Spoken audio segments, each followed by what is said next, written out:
अब तो कटाई का सीजन है। मैं तो आज आपसे किसान आंदोलन पर चर्चा करने के लिए आया था।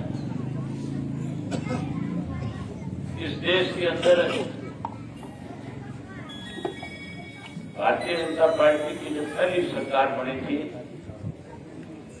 उससे पहले देश के प्रधानमंत्री ने किसानों के साथ वायदे किए थे। देश के प्रधानमंत्री कहते थे कि बीजेपी की अगर सरकार की रिपोर्ट को लागू करेंगे, किसान की फसल का जो लागत मूल्य उससे 50% ज्यादा दे करके किसान को मालो माल करेंगे। वायदे तो पूरे नहीं किए, लेकिन ये जो कोरोना की बीमारी आई, इस महामारी का डर दिखा करके, भय दिखा करके, लॉकडाउन लगा करके इस तरह की योजना बनाई कि आने वाले समय में किसान अपनी जमीन से बेदखल हो जाए। किसान अपनी जमीन, बड़े बड़े कॉर्पोरेट हाउसेज है, बड़े जो घराने हैं, अंबानी है, अडानी है, इनकी कंपनियों के साथ कॉन्ट्रैक्ट करके अपनी खेती करें और ये उनकी जमीन पे कल को अपनी मनमर्जी से अपनी फसल उगाएं, अपनी मनमर्जी से खाद और बीज डालने का काम करें। किसान उस जमीन का जो मालिक है, वो उस जमीन के ऊपर नौकर बनकर के काम करे, इस किस्म की योजना बनाई। कोरोना की बीमारी में हम तो ये मानते थे कि केंद्र और प्रदेश की सरकार जो है किसान को कोई इंसेंटिव देगी, किसान को कोई फायदा पहुंचाएगी, लेकिन कोई फायदा पहुंचाने की बजाय 3 कृषि के काले कानून बना दिए। अगर ये कानून क्यों के क्यों देश में लागू हो गए, तो फिर मान के चलो आने वाले समय में आपकी जमीन में जो पैदावार होगी उसका भाव फिर एमएसपी पे नहीं मिलेगा। फिर तो बड़ी बड़ी कंपनियों के लोग आपका भाव तय करेंगे, अपनी मनमर्जी से आपको उसकी कीमत देंगे। आज जो आंदोलन चल रहा है, आज जो केंद्र की सरकार के साथ किसान का सबसे बड़ा विवाद जो है, वो इस बात को लेकर के है कि एमएसपी के कानून की गारंटी दी जाए, एमएसपी का कानून बनाया जाए। इसको लेकर के किसान पिछले 4 महीने से दिल्ली के ठीकरी बॉर्डर पे, सिंगू के बॉर्डर पे, यूपी के गाजियाबाद के बॉर्डर पे और राजस्थान के शाहजहांपुर के बॉर्डर पे, राजस्थान का, हरियाणा का, पंजाब का, उत्तर प्रदेश का किसान लाखों की संख्या में इस आंदोलन का हिस्सा बने हुए हैं। ये आंदोलन कोई 4, 6, 10 दिन में खत्म होने वाला नहीं है।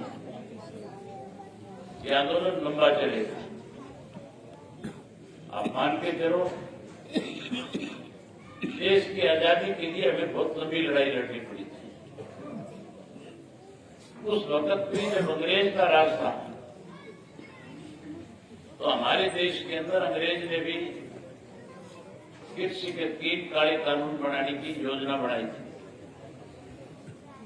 और अंग्रेज तो इतना जिद्दी था, इतना बड़ा तानाशाह था कि जो फैसला कर लेता था उस फैसले से फिर कभी वापिस नहीं हटता था।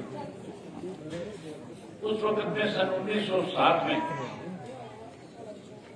जब कृषि के काले कानून किसान पे लागू किए गए, उनका विरोध सरदार भगत सिंह जो थे, उनके चाचा सरदार अजीत सिंह थे। उन्होंने एक आंदोलन शुरू किया था उन कानूनों के खिलाफ और उस आंदोलन का नाम दिया था पगड़ी संभाल दे जटा। हालांकि उस वक्त में ना सोशल मीडिया था, ना टेलीविजन था, ना अखबार थे, ना रेडियो था। चंद लोगों के घरों में रेडियो बजता था, लेकिन उसके बावजूद भी 8 महीने तक वो आंदोलन चला और आखिर अंग्रेज को उस किसान के आंदोलन के आगे मजबूर होकर के अपने काले कानूनों को वापस लेना पड़ा और किसान को फिर से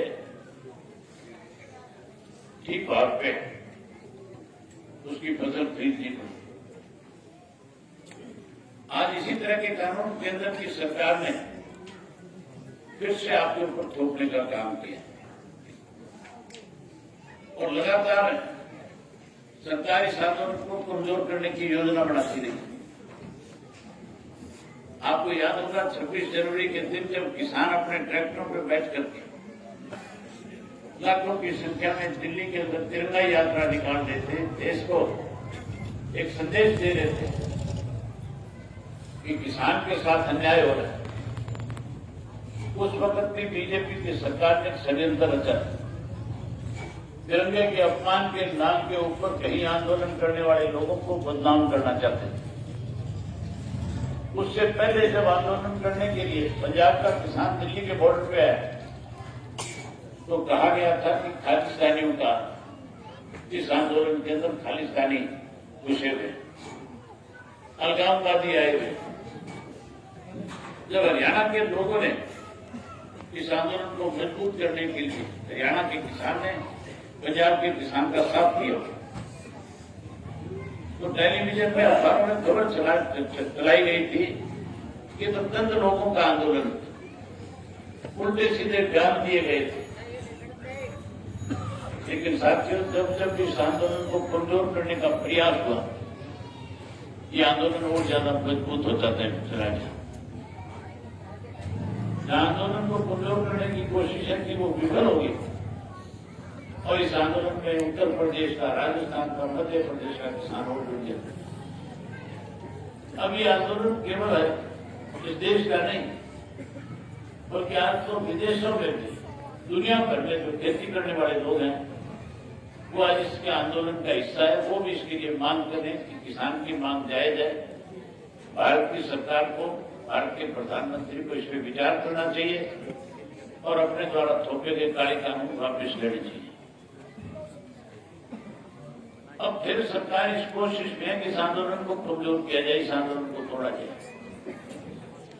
जहां केंद्र की सरकार इस प्रयास में, वही हरियाणा प्रदेश की सरकार लगातार आपको कमजोर करने में लगी हुई है। जब से प्रदेश के अंदर नई सरकार बनी है तो हम ये उम्मीद करते थे कि इस भारतीय जनता पार्टी की सरकार बनाने वाले जो लोग थे जिन्होंने इसको समर्थन किया था, उन्होंने ये कहा था कि हम चौधरी देवीलाल जी की नीतियों पर चलेंगे। उन लोगों ने आपके बीच में वायदे किए थे और कहा था कि चौधरी देवीलाल की नीतियों पर चल करके, चौधरी देवीलाल के द्वारा जो 100 रुपये पेंशन की योजना शुरू करी गई है उसको 5100 करने का काम करेंगे। उन्होंने ये भी कहा था कि पढ़े लिखे नौजवान की सरकार बनाएंगे और पढ़े लिखे नौजवान को रोजगार देंगे। जो बेरोजगार रह जाएगा उसको 11,000 रुपये बेरोजगारी भत्ता देंगे। किसान का कर्जा माफ करने की बात कही गई और वो तो ये भी कहते थे कि किसान की फसल जब मंडी में बिकने आएगी तो एमएसपी के इलावा 100 रुपया बोनस के रूप में किसान को देंगे। और भारतीय जनता पार्टी के लिए कहते थे कि जिसने 75 पार का नारा लगाया हम इसको यमुना पार करेंगे। यमुना पार की बात करते थे। उस वक्त ये भी कहा जाता था, उस वक्त ये भी कहते थे कि जो बीजेपी की सरकार है ये हत्यारों की सरकार है, ये खूनियों की सरकार है। इसने जाट आरक्षण आंदोलन के दौरान 32 लोगों को मारा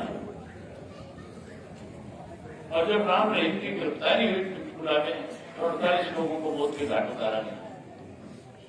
वो तो कहते थे कि इन हत्यारों को हम सजा देने का काम करें। अपने वायदे भी पूरे नहीं किए और उन लोगों के साथ जाकर के सरकार बनाने का काम किया जिन्होंने काले कानून बनाने का काम किया। अगर चौधरी देवीलाल की नीतियों के लोग चलते फिर तो साथियों ये मान के चलो, जिस दिन ये काले कानून बने थे उसी दिन केंद्र की सरकार से अपना प्रदेश की सरकार से अपना समर्थन वापस ले लेते हैं, बीजेपी की सरकार प्रदेश में गिर जाती है, काले कानून वापस हो जाते हैं। लेकिन उन्होंने समर्थन वापस लेने की बजाय कैसे उनकी कुर्सी बची रही, कैसे वो सत्ता में शामिल रहे, कैसे वो मंत्री के पद पे बने रहे, इसके लिए कानूनों को सेक लाना शुरू कर दिया। जहां उन्होंने समर्थन देकर के आपके वोट का अपमान किया, वहीं चौधरी देवीलाल की नीतियों को भी कमजोर करने का काम किया, वहीं चौधरी देवीलाल के नाम को कलंकित करने का काम किया। आज पूरे देश के किसान जो है बारी बारी से बात करते हैं कि अगर चौधरी देवीलाल के परिवार में, चौधरी देवीलाल के घर में, चौधरी देवीलाल के विरासत में पैदा हुए तो फिर चौधरी देवीलाल जिस ढंग से किसान के साथ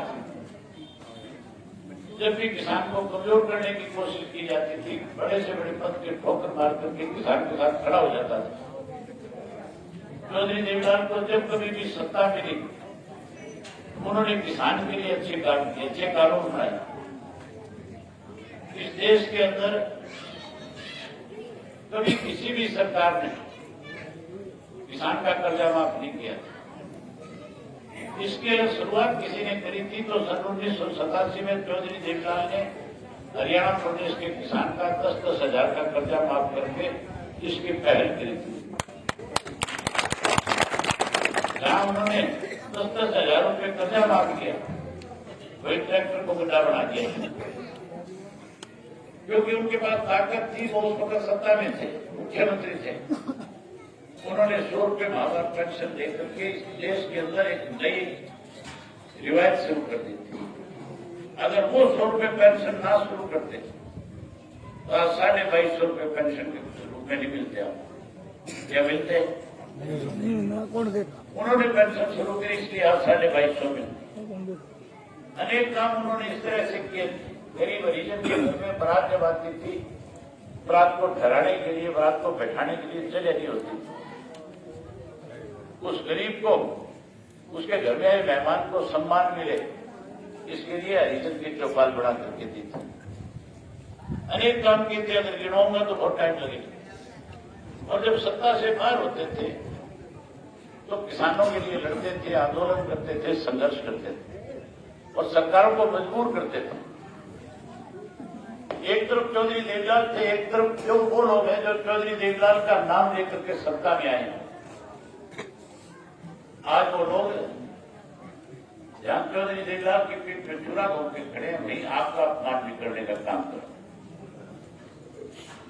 मैं आज आपसे इसलिए मिलने आया था कि ऐसे लोगों को सबक मिले और किसान की ताकत बढ़े। इसके लिए उस आंदोलन को मजबूत करने के लिए आप अपनी तरफ से अपने गांव के कमेटियां बना करके, लोगों की ड्यूटियां लगा करके उस आंदोलन को मजबूत करने का काम करते हैं।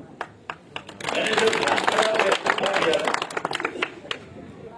मैंने उस दिन ये फैसला कर लिया था कि मैं पूरे प्रदेश के एक गांव में जाऊंगा और एक गांव में जाकर के जब तक ये आंदोलन चलेगा, इस आंदोलन के अंदर किसान को फिर से सम्मान मिले, तीनों कानून वापिस हो और उसके साथ साथ एमएसपी का कानून बने।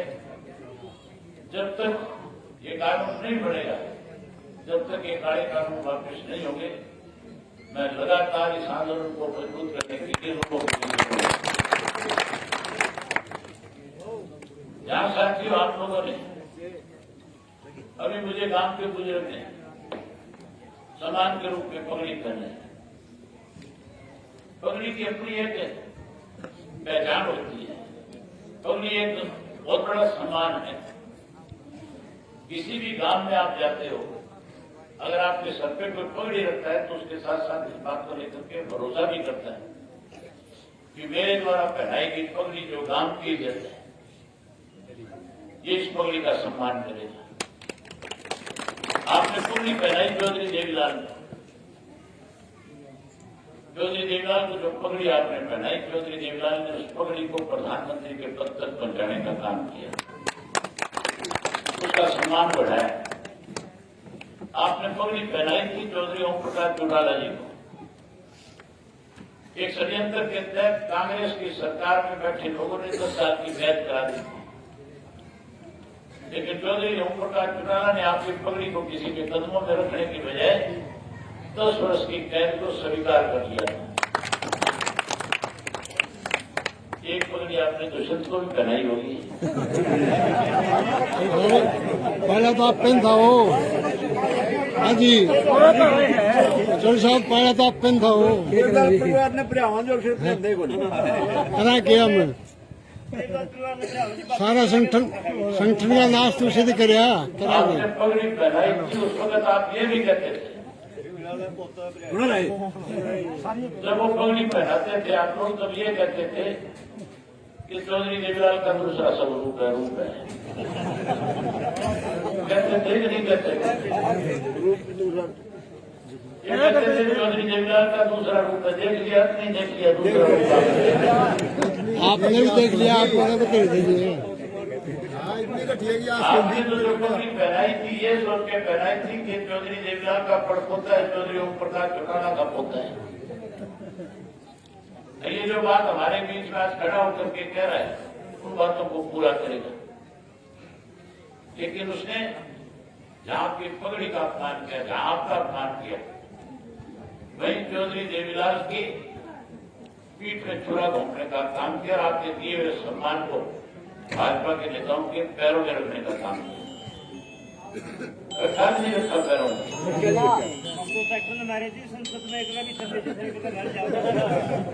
वो गलती भी मेरे से हुई थी, मैंने कहा गलती तो आपने नहीं करी थी, आपकी गलती थी। मैंने तो ये सोच करके उन लोगों को आगे बढ़ाया था कि युवा पीढ़ी के लोगों को अपने साथ खड़ा करेगा और युवाओं को कहीं ना कहीं ताकत देगा।